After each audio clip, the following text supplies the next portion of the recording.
Good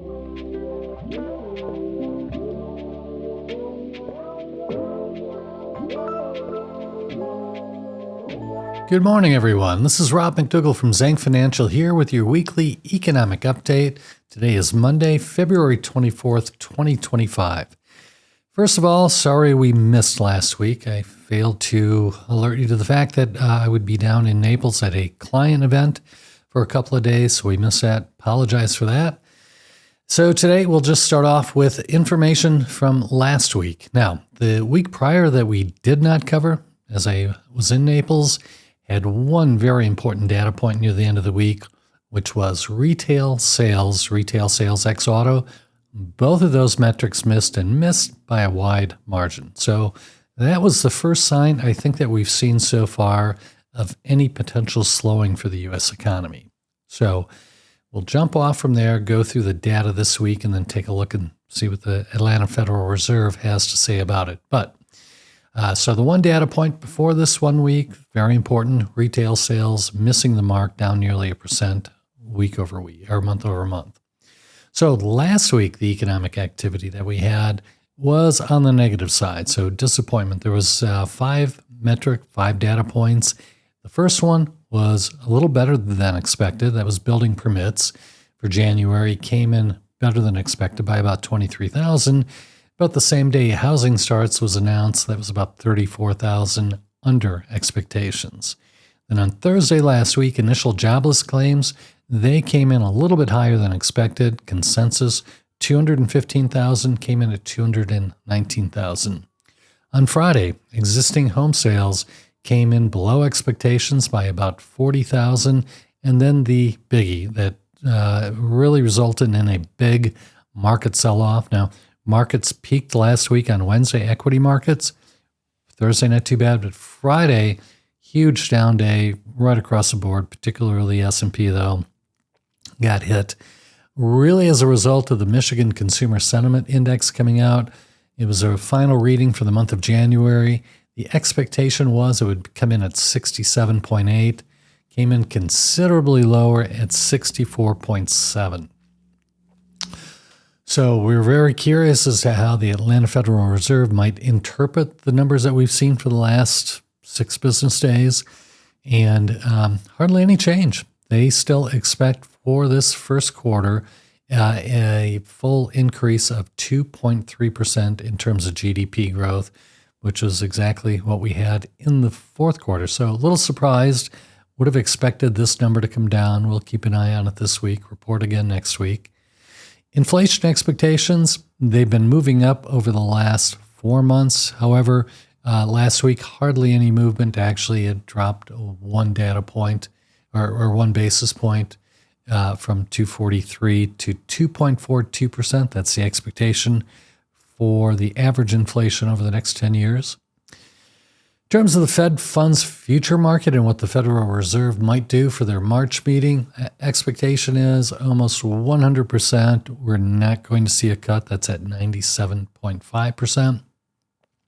By the end of the year, however, this changed a little bit last week. The expectation for 2 rate cuts by the end of the year had been 52% the week before.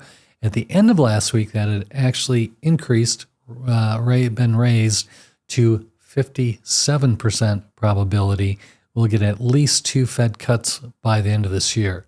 Now, even a week ago, we had some economists starting to talk about the potential of no more rate cuts and the economy be so strong that the next move may be a rate hike.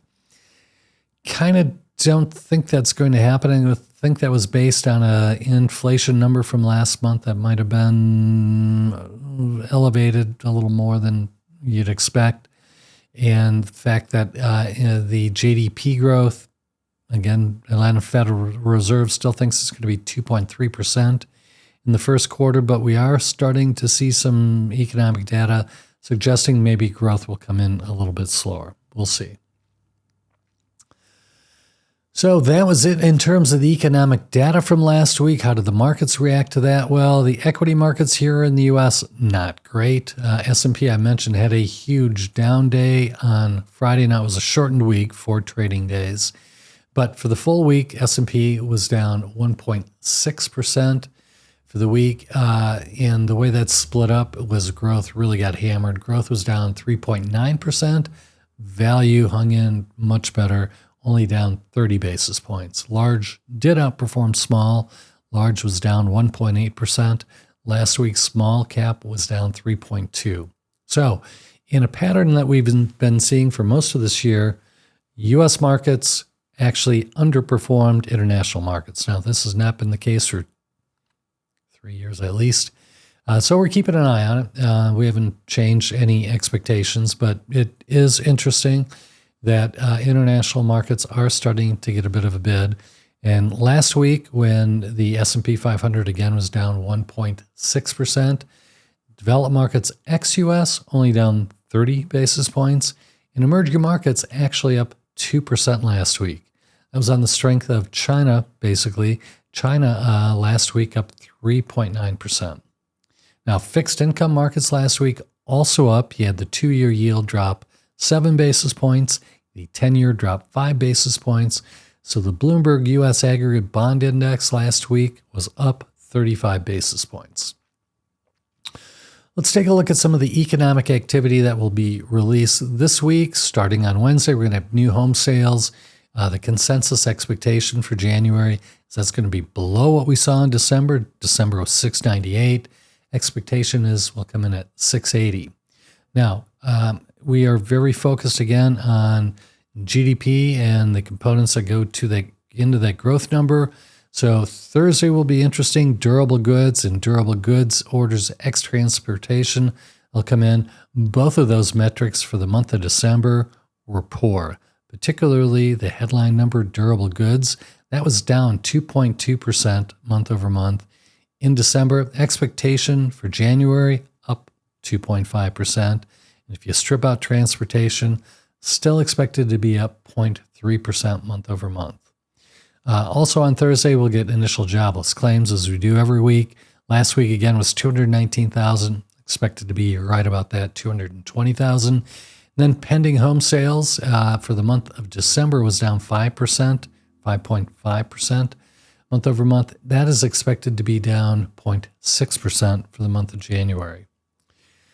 The big day will be Friday, and investors are very, very focused, and I say very awfully focused on inflation and their eyes on what the Fed is going to do. So we get PCE, we get core PCE, we also get personal income on Friday and personal spending. So we'll just look at the core PCE for the month of January. That is expected to be up month over month, 0.3%. December was only up 0.2%. However, if we do come in at 0.3%, that means the year over year will actually drop because we're dropping a poor month last year. So the year over year PCE will drop to 2.6%. And again, as I often remind you, Federal Reserve targets 2.0 for PCE in terms of their policy setting. So we also have, we'll just go through the personal income, personal spending. So personal income for January expected to be up 0.3%, which would be a decrease from December, which was up 0.4% month over month. Again, from an inflation standpoint, from a GDP standpoint, not great, but from an inflation standpoint, that might be good. But the big one, and this should tie into that retail spending number that we mentioned occurred 2 weeks ago. It was negative, disappointingly so. But the personal spending for the month of January expected to be up 0.2% month over month. That metric for the month of December was up 0.7%. So if the consensus numbers are right, it will corroborate our observation that we think the economy cooled a little bit in January. So that is it for our economic update this week. We thank you very much for your attendance. We'll look forward to seeing you again next week. Thank you.